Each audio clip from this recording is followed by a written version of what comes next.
미국 전쟁부 장관 피트 헥셋은 미국 의회에서 이란과의 전쟁이 교착 상태에 빠졌으며 백악관에서는 이를 어떻게 끝내야 할지 모른다고 수치스럽게 인정했습니다. 또한 피트 헥셋은 트럼프 행정부가 우크라이나는 패가 없고 우크라이나가 곧 러시아와의 전쟁에서 패배할 것이라고 주장했던 것이 잘못이었다고 인정했습니다. 결국 피트 헥셋은 이전에 막아두었던 4억 달러의 우크라이나 군사 지원을 심지어 해지하기도 했습니다. 전날 미국 국방장관 피트 헥셋은 트럼프 행정부가 이란과의 전쟁을 시작한 이후 처음으로 의회에 출석해 값비싼 분쟁에 대해 하원 의원들로부터 날카로운 질문을 받았습니다. 결국 헥셋이 이 전쟁의 목적에 대해 미국 국민을 속이고 있다는 비난을 받자 그는 소리를 지르며 트럼프 행정부가 모든 것을 말할 수는 없다고 주장했습니다. 그는 속이지 않고 다 말하지 않을 뿐이라고 했습니다. 중동 실패 책임에 대해 피트 헥셋은 누구를 지목했을까요? 당연히 민주당이라고 했죠. 트럼프 행정부가 아니라 민주당이라고 했습니다. 어쨌든 몇 시간 동안 진행된 이 의회 청문회를 지금 함께 이야기해 보자는 겁니다. 제 이름은 알렉세이 피치입니다. 이 주제에 대해 함께 이야기해 봅시다.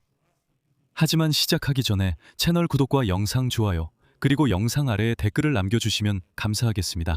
그리고 제 텔레그램 채널 피치뉴스도 구독해주세요. 링크는 이 영상 설명란에 있습니다. 그곳에서는 최신 뉴스를 신속하게 전해드리고 있습니다. 자, 250억 달러. 바로 이것이 미국이 이미 이란과의 전쟁에 쓴 금액입니다. 이 수치는 미국 전쟁부 장관 피트 헥셋이 미국 의회 청문회에서 밝힌 자료에 따른 것입니다. 전날 미국 국방장관 피트 헥셋은 트럼프 행정부가 이란과의 전쟁을 시작한 이후 처음으로 의회에 출석했는데 하원 의원들로부터 엄청난 질문 공세를 받았습니다. 이란과의 전쟁에 관한 질문, 그 전쟁의 비용에 관한 질문, 러시아의 우크라이나 전쟁에 관한 질문 등 다양한 질문이 쏟아졌습니다. 수요일에 열린 청문회는 거의 6시간 동안 이어졌으며 그동안 민주당 의원들과 일부 공화당 의원들은 피트 헥셋에게 이란과의 전쟁, 러시아의 우크라이나 전쟁, 그리고 여러 고위 군 지휘관들의 사임에 대해 질문을 던졌습니다. 미리 말씀드리자면 피트 헥셋은 온갖 방법으로 답변을 회피하려 했고 어떤 부분에서는 국회의원들이 그를 강하게 몰아붙이기도 했습니다. 이란부터 시작하겠습니다. 헥셋이 여기서 많은 어리석은 말을 했기 때문입니다. 수요일 청문회에서는 민주당과 공화당 의원들이 이란, 우크라이나 전쟁, 그리고 몇몇 사임에 대해 질문을 했습니다. 수요일에는 몇 시간 동안 민주당과 공화당 의원들이 트럼프 행정부의 조치의 정당성에 대해 질문을 했습니다. 이란과의 전쟁을 시작했고 우크라이나 전쟁에 대해서도 이야기했습니다. 그리고 오늘 미국 국방장관이 모든 핵시설이 파괴되었고 이란에는 우라늄 농축이 없다고 말하는 것을 믿으라는 식입니다. 그렇다면 왜 트럼프는 이란 전쟁, 우크라이나 전쟁, 그리고 몇몇의 사임을 요구하는 걸까요? 만약 핵 문제가 이미 작년에 해결되었다고 한다면 말이죠. 여기서 혼란이 시작됩니다. 다음으로 아담 스미스의 인용문을 말씀드리겠습니다. 우리는 방금 말씀하신 대로 60일 전에 이 전쟁을 시작했어야 했습니다. 왜냐하면 핵무기가 직접적인 위협이었기 때문이죠. 맞습니까? 그런데 이제는 그것이 완전히 파괴되었다고 말씀하시는 건가요? 헥셋은 이란이 핵 야망을 포기하지 않았고 여전히 수천 개 미사일을 보유하고 있다고 답했습니다. 수요일에 열린 청문회에서 전쟁에 대해 이란에 대해, 전쟁에 대해, 사임에 대해 헥셋은 더 이상 답변하지 않기로 결정했습니다. 그러니까 본인이 모든 것이 파괴되었다고 말했습니다. 그리고 나서 잠깐만 뭔가 맞지 않는다고 말합니다. 그는 결국 다들 건고 안녕이라고 말합니다. 펜타곤이 하원 군사위원회에 수요일 회의에서 제출한 자료에 따르면 2027년 행정부 예산에 따르면 전쟁은 이미 250억 달러가 소요되었고 이 기간 동안 국방비 지출은 다음 회계연도에 사상 최고치인 1조 5천억 달러에 이를 것으로 보입니다. 그리고 바로 그때 공화당원들은 이 전쟁에 대해 질문을 던졌고 트럼프의 이란에 대한 작전에 지지를 표명했습니다. 전쟁과 몇몇의 사임에 대해 합동참모본부 의장은 이 전쟁에 드는 증가하는 비용과 막대한 감축에 대해 언급했습니다. 수요일에는 민주당과 공화당이 도널드 트럼프 대통령의 동맹국에 대한 행동과 갈등에 대한 그의 변명 변화를 의문시하는 시간이 몇 시간 동안 이어졌습니다. 전쟁과 몇몇 인사의 사임에 대해 이야기했습니다. 그리고 자신에게 답변을 요구한 의원들을 꾸짖기 시작했습니다. 그러니까 그는 이렇게 말합니다. 당신들은 정치놀이를 하고 있다. 당신들은 이해하지 못한다. 우리는 이기고 있다. 라고 말했습니다. 사실 다음 인용문에서도 그렇습니다. 가장 길었습니다. 수요일에는 거의 몇 시간 동안 이어졌고 그 시간 동안 많은 일이 있었습니다. 우리가 현재 직면하고 있는 상대는 무모하고 무의미하며 패배주의적인 민주당 의원들의 발언입니다. 그리고 공화당원들은 헥세트에게 우크라이나 전쟁과 사임에 대해 질문했고, 민주당과 공화당 모두는 이제 치솟는 휘발유 가격이 미국 수백만 명의 지갑에 타격을 주고 있다고 밝혔습니다. 여기서 흥미로운 에피소드 하나 말씀드리겠습니다. 그러니까 존 가라멘디 하원 의원이 이렇게 말했습니다. 인용하자면 헥세트 씨, 당신은 이란 전쟁, 우크라이나 전쟁, 그리고 몇몇의 사임에 대해 이야기하고 있습니다. 헥세트는 이에 대해 수요일 내내 이란, 우크라이나 전쟁, 일부 사임에 대해 민주당과 공화당이 누구를 위해 싸웠는지 말씀드리겠다고 답했습니다.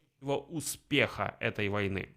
청문회에서 민주당원들은 피트 헥세트에게 이란 전쟁, 우크라이나 전쟁, 그리고 승리를 향한 길에서의 사임에 대해 질문했습니다.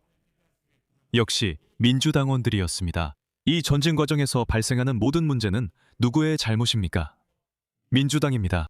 하지만 문제는 휴전이 불확실하고 이 전쟁의 전략적 목표가 달성되지 않았음에도 불구하고 헥세트는 아니라고 주장합니다. 당신들이 이해하지 못하는 거라며 미국이 이 전쟁에서 이기고 있다고 말합니다. 그는 미국의 이란 공격을 엄청난 성공이라고 평가했고, 인용하자면 어리석은 이전 행정부들과 달리 이번에는 수년, 수십 년 동안 계속되지 않을 것이라고 맹세했습니다. 결국 하원 의원 크리시 훌라카는 참지 못하고 이렇게 말했습니다. 인용하자면 헥세트 씨, 당신은 시진핑과 블라디미르 푸틴을 합친 것보다 민주당을 비난하는데 더 많은 말과 분노를 쏟아냈군요. 당신이 여기에 자신의 말과 시간을 쏟기로 결정한 것이 저에게는 매우 의미심장합니다. 같은 시각, 미국 의회 청문회에서는 미국 대통령 도널드 트럼프가 우크라이나에 대해 했던 발언, 즉 우크라이나에는 카드가 없고 지금 당장 모스크바와 협상하지 않으면 곧 패배할 것이라는 발언이 언급되었습니다. 민주당 하원 의원 아담 스미스는 펜타곤 수장에게 미국이 우크라이나의 역량을 평가하는 데 있어 실수한 것은 아닌지 물었습니다. 그는 카드가 없다 하셨지만 뭔가 맞지 않습니다. 라고 했습니다. 다음은 스미스의 인용문입니다. 1년 전에 당신은 우크라이나에 카드가 없으니 협상을 해야 한다고 말씀하셨습니다. 하지만 분명히 그것은 사실이 아니었습니다. 당신이 놓친 것은 무엇입니까? 지난 14개월 동안 우크라이나가 할 수 있었던 것을 보지 못하셨나요? 답변에서 국방부 장관은 처음에는 얼버무리다가 나중에는 과거 평가에 아무런 실수가 없었다고 말했습니다. 하지만 의원이 직접적으로 제기한 질문에는 끝내 답하지 않았습니다. 하지만 그는 재빨리 누구 이야기로 화제를 돌렸을까요? 물론 민주당과 조 바이든에 관한 이야기였습니다. 피트 헥셋의 인용문입니다. 아담 스미스가 말하길 당신들은 우크라이나에게 카드가 없다고 했지만 14개월이 지났습니다. 뭔가 맞지 않습니다. 이 부분 어떻게 생각하세요? 어디서 계산이 잘못됐나요? 헥셋이 답합니다. 우리는 아무것도 놓치지 않았습니다. 이 위원회에서 말하지 않는 것은 조 바이든이 아무런 책임도 지지 않고 우크라이나에 수천억 달러 상당의 우리 무기를 넘겨줬다는 사실입니다. 결국 도널드 트럼프 대통령은 러시아와 우크라이나 사이에 평화협정이 있어야 하며 이것이 양측 모두의 이익에 부합한다고 생각합니다. 하지만 아담 스미스 하원 의원은 물러서지 않고 여기서 말하는 것은 바로 상황에 대한 전략적 평가임을 분명히 했습니다. 그러니까 들어보세요. 14개월 전에 우크라이나에게는 기회가 없고 모스크바가 곧 승리할 것이며 키예프에게는 카드가 없으니 차라리 항복하는 게 낫다고 말씀하셨잖아요. 등등. 하지만 실제로는 전혀 그렇지 않았습니다. 그리고 이에 대해 헥셋은 일반적인 답변만 했습니다. 인용하자면 저는 우크라이나인들의 용기를 높이 평가하며 유럽이 우리가 제공한 무기의 비용을 지불하는 것도 긍정적으로 봅니다. 그게 전부입니다. 이어서 미국 국방장관은 육군 최고 장교인 랜디 조지 장군을 해임하기로 한 자신의 결정에 대해 날카로운 질문에 직면했습니다. 이것은 여러 명의 고위 군 장교 중 한 명입니다. 그리고 이에 대해 여러 번 우리가 그에게 질문을 했습니다. 왜 장군들을 해임하느냐고 묻자 무슨 일이 벌어지고 있느냐고 왜 이런 일이 일어나고 있느냐고 말했습니다. 이에 대해 헥셋은 계속해서 의원들의 말을 끊고 얼굴에 미소를 띠며 똑같은 말을 반복했습니다. 인용하자면 우리에겐 새로운 지도부가 필요하다. 사람들이 왜냐고 왜 그 장교를 해임했냐고 물었습니다. 그는 우리에겐 새로운 지도부가 필요하다고 말합니다. 사람들이 왜 랜디 조지 새로운 지도부가 필요하다고 대답합니다. 모든 것이 마치 고장난 레코드처럼 반복되었습니다. 바로 그렇습니다. 전반적으로 트럼프 행정부와 트럼프 측 장관들은 일종의 도치 상태에 있는 것이 분명합니다. 그들은 국회의원들에게 보고하거나 설명할 필요가 없다고 생각합니다. 마치 마음에 안 들면 안녕히 가세요 라는 태도입니다. 그리고 우리는 우리가 이기고 있다고 결정했습니다. 만약 당신이 우리가 이기고 있다고 생각하지 않는다면 당신은 누구입니까? 배신자입니다. 즉, 당신은 적의 편을 들고 있다는 뜻입니다. 이렇게 미국 국방장관의 청문회가 의회에서 진행됐습니다. 여기서 말을 줄이겠습니다. 여러분의 의견과 결론을 이 영상 아래 댓글로 남겨주세요. 채널 구독과 이 영상의 좋아요도 눌러주세요. 그리고 여러분, 이 유튜브 채널의 활동을 지원하고 싶으시다면 정말 감사하겠습니다. 이것은 어떤 형태의 후원이나 유료 후원 구독을 통해 하실 수 있습니다. 링크를 참고해주세요. 그리고 이 영상 설명에 있는 정보나 화면에 보이는 QR코드를 통해서도 가능합니다. 이상입니다. 건강 조심하세요. 모두 안녕히 계세요.